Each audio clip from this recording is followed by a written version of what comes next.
Assalamualaikum warahmatullahi wabarakatuh. Sebelumnya terima kasih kepada dosen pengampu mata kuliah Manajemen Strategi dan Inovasi Ibu Nuri Aslani SE.ME yang telah memberikan kesempatan kepada kami untuk mempresentasikan makalah kami. Sebelumnya saya Dinda Pratiwi Brutaligan dengan NIM 05063183 yang dimana saya bertugas sebagai moderator, di mana kelompok kami akan membahas tentang bisnis proses regeneering.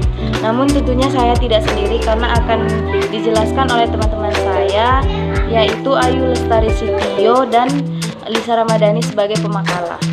Baik, langsung saja masuk ke materi pertama. Assalamualaikum warahmatullahi wabarakatuh. Saya Ayu Lestari Sitio sebagai pemateri pertama akan menjelaskan materi tentang re-engineering.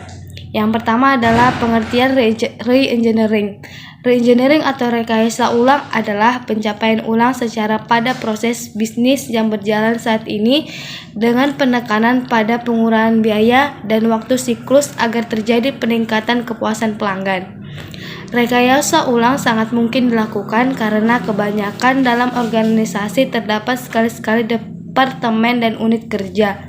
Tidak ada kepemilikan proses secara individu dan kadang di luar kendali.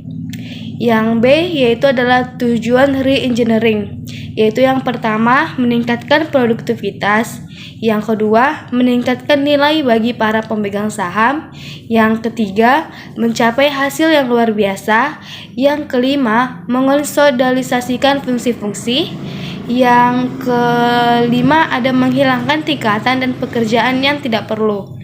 Dan yang selanjutnya adalah prinsip dan tahapan re-engineering. Yang pertama, mengorganisasikan hasil dari seluruh langkah dalam proses, bukan satu langkah saja. Yang kedua, orang yang mengusulkan desain proses baru tersebut harus dapat dilakukan dengan tepat. Yang ketiga, pekerjaan dalam memproses informasi diusahakan menjadi kerja nyata yang menghasilkan informasi akurat yang dibutuhkan. Dan yang selanjutnya adalah sumber-sumber produksi yang tersebar harus dibuat agar seolah-olah disentralisasikan. Terima kasih, sekian penjelasan dari materi saya. Saya lanjutkan kepada pemateri kedua. Terima kasih. Assalamualaikum warahmatullahi wabarakatuh. Saya Lisa Ramadhani akan melanjutkan penjelasan materi sebelumnya.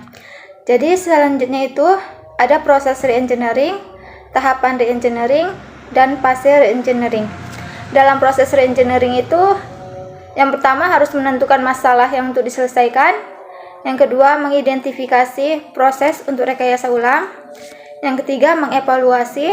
Yang keempat, mengerti proses yang sekarang terjadi. Yang kelima, mendesain proses yang baru. Dan yang keenam, mengimplementasikan proses. Sedangkan dalam tahapan re-engineering itu, yang pertama, kita harus mengidentifikasi proses yang akan ditingkatkan. Yang kedua, membuat struktur proyek. Yang ketiga, kita harus mendokumentasikan dan menganalisis proses saat ini. Yang keempat, kita harus membuat desain dan proses. Baik, selanjutnya itu tentang manfaat regeneering. Jadi manfaat regeneering itu ada menciptakan inovasi baru atau terobosan baru, meningkatkan produktivitas perusahaan, menciptakan keunggulan kompetitif yang mengoptimalkan persaingan, mengalahkan pesaing, atau memperbesar jarak keunggulannya. Terus ada memangkas biaya-biaya yang tidak diperlukan, dan selanjutnya itu menciptakan sistem baru yang lebih efektif. Kemudian ada tentang resiko-resiko regeneering. Resiko regeneering itu terdapat beberapa resiko. Ada resiko teknis. Resiko teknis itu yang terjadi karena terbatasnya kapasitas teknologi yang digunakan organisasi tersebut. Yang kedua itu ada resiko finansial. Ini terjadi jika proyek regeneering ini tidak berjalan sesuai dengan rencana atau tidak selesai pada tepat waktunya. Selanjutnya ada resiko politis. Itu terjadi karena resistance to the change terhadap proyek-proyek regeneering. Selanjutnya ada resiko fungsional, yaitu kesalahan sistem desainer dalam memahami kebutuhan organisasi dan kurangnya keterampilan pengetahuan pelaksana sehingga mengakibatkan kapasitas sistem yang dirancang tidak tepat.